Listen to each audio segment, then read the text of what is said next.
Is a successful businessman or woman egotistical?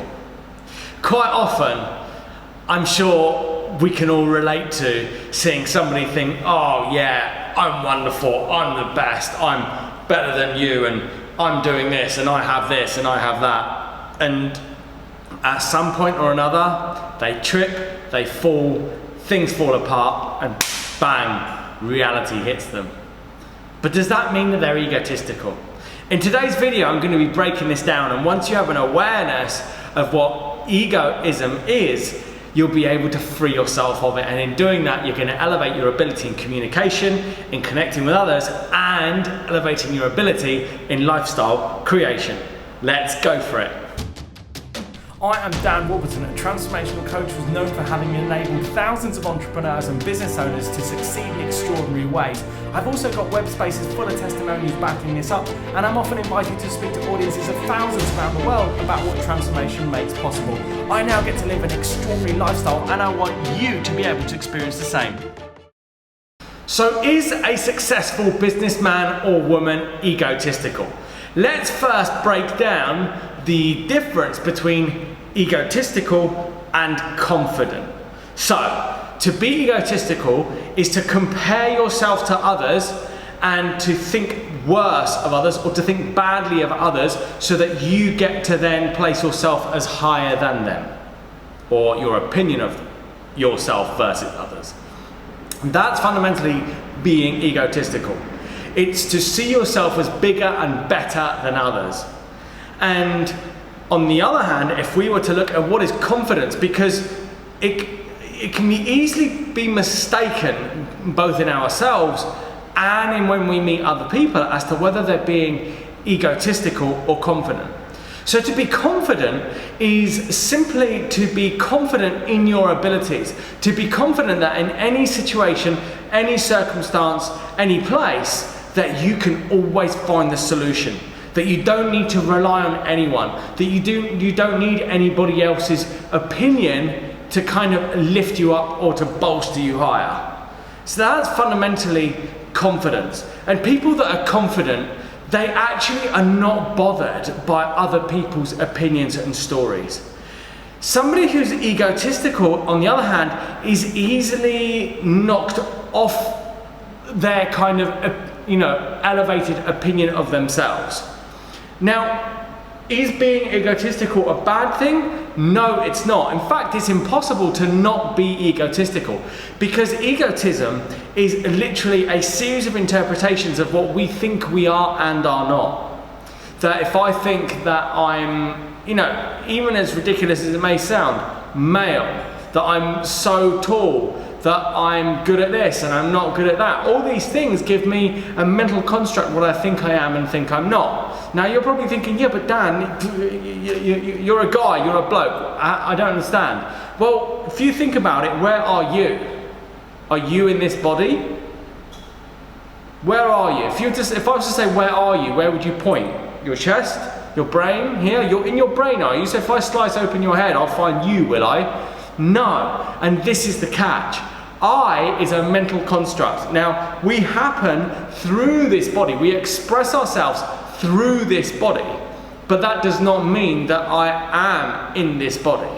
And so, egotism is literally the thinking I am something and that I am not some other thing. Then, actually believing that it's true is when the problems begin. Because then what happens is I'm able to compare myself to others. I'm able to judge others versus me. Like for instance, in religion, to say I am a Muslim is highly egotistical. To say I'm a Christian or I am a Buddhist is highly egotistical. And what happens is that then gives me the opportunity to say, and you are not that, and I am this. And then that creates separation, and separation is always the thing that leads on to suffering and disconnection and unhappiness.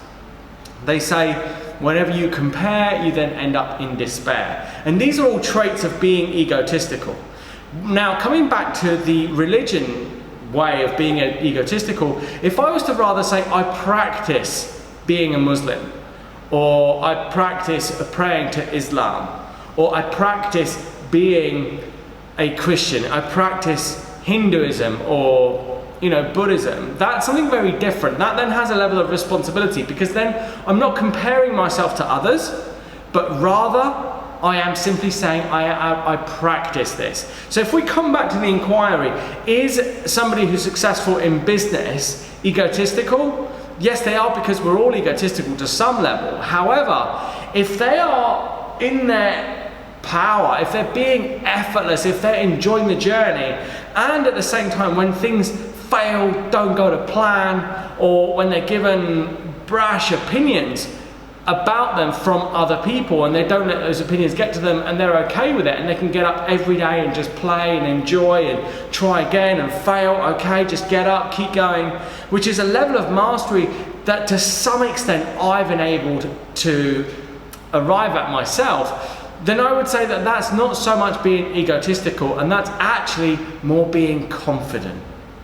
And this is what I want you to achieve. I want you to master a level of confidence where you're not attached to the outcome, you're not easily bruised or hurt by what other people say, and you can stay in action consistently again and again and again in a way that's playful. And it's playful because you're not attached to the outcome. You see, if you're attached to the outcome, then you're not going to be playful. You're going to be angry when it's not happening, you're not going to have time for others, you're going to be quite self-centered and just being more preoccupied and worried about your own results than generating results for others. And rather than being of service, you're going to be more self-centered and out to get you and what you want. And that is being egotistical, because that's being wrapped up in these whole stories of what I think I am and think I'm not, from a disempowering point of view more than likely, and then causing you to be in business to try and prove to the world that you are good enough, that you are wanted, that you are successful, and that you are these things. And then that's why people end up very self-centered, and then they think, how can I possibly even be charitable? How can I be kind and considerate to others? And the truth is, if that's what you're thinking, it's because you're completely absorbed in your own opinion and story of yourself and having to fuel that. Another way of saying that is that's narcissistic. That's to be a narcissist, is to be obsessed with your own image and your own fulfillment of your own desires and needs, regardless of anybody else. That's extreme egoism. At the other end of the spectrum, to be confident is to actually be confident in not knowing anything, and to be able to say, I don't know anything, I don't understand that, can you repeat that again? I'm only just learning. And these are really beautiful, humble ways of being. And if somebody's that way in business, then they're not egotistical, they're actually very confident. Interesting, right? So where do you lie in this spectrum? Where can you see that you're being egotistical, and where can you see that you're actually being confident? Once you get this, you can start moving towards being confident. And that is going to be what has people want to work with you. It's going to be what inspires people in how you're being, because you'll naturally find yourself being much more interested to care for others, to being of service to others, and to becoming wealthy through the service of others. And that, for me, is a wonderful, wonderful way of being.